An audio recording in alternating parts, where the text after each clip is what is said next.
Winnewoman Saïb, chef d'établissement du Collège Front de Mer, chef d'établissement depuis une quinzaine d'années au sein de l'Académie de Guadeloupe et ailleurs.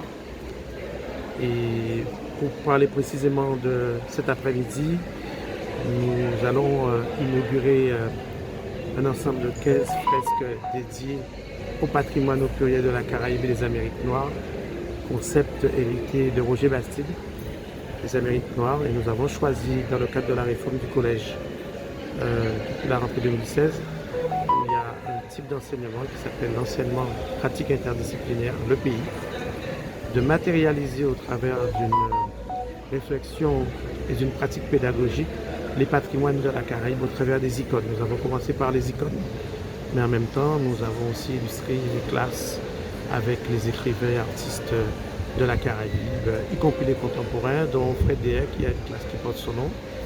Au 5e, nous avons les savants noirs avec Patricia Hebat qui a innové, créé, j'ai envie de dire, l'opération Laser. En 4e, nous avons les hommes politiques, majoritairement de la Caraïbe, dont Henri Sidant Barhom. Et en 3e, nous avons les héros de la Révolution, et particulièrement de la Révolution des Noirs et la Révolution esclavagiste, anti-esclavagiste, à savoir, par exemple, la 3e, Solitude, au féminin, ou encore 3e Delgrès, ou Toussaint Louverture. Donc, nous avons entamé ce projet depuis 2021, 2020, mais le Covid nous avait un peu gênés. Depuis 2019, nous travaillons sur ce type de projet. Et grâce à l'artiste Madame Karine Gabon, qui est aussi une enseignante d'art appliqué, nous avons pu concrétiser ce projet au travers des dispositifs de pédagogie, d'égalité des chances, tels que l'école ouverte, ou encore des ateliers, encore l'accompagnement éducatif, voire l'accompagnement personnalisé, une forme de complémentarité des dispositifs qui ont cette forme qui a pu permettre de réaliser ces 15 fresques en trois temps. Alors les fresques, on va dire, c'est un peu un voyage autour des Caraïbes et des Amériques noires avec Celia Cruz, en passant par Tony Morrison en lecture. Notre symbole même PSE, Patrice Saint-Éloi, sans oublier les illustres penseurs tels que Aimé Césaire, ou encore Guy Tyrolien pour la Guadeloupe, France Fanon, ou d'autres plus contemporains, Fatou Diom, ou encore Madame Michelle Obama, pour ne citer que cela. Sinon, il y a Celia Cruz. En fait.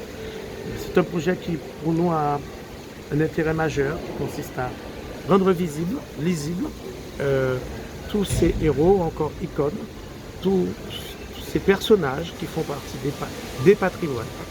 Au pluriel, nous insistons beaucoup, des patrimoines universels, mais aussi dans l'ère géographique qu'a qualifié René Lara, et ça nous permet de rendre hommage aussi à ce grand chercheur et géographe, grand penseur du monde caraïbe, qui a inventé le concept de continuum caraïbe, qui nous a quittés récemment.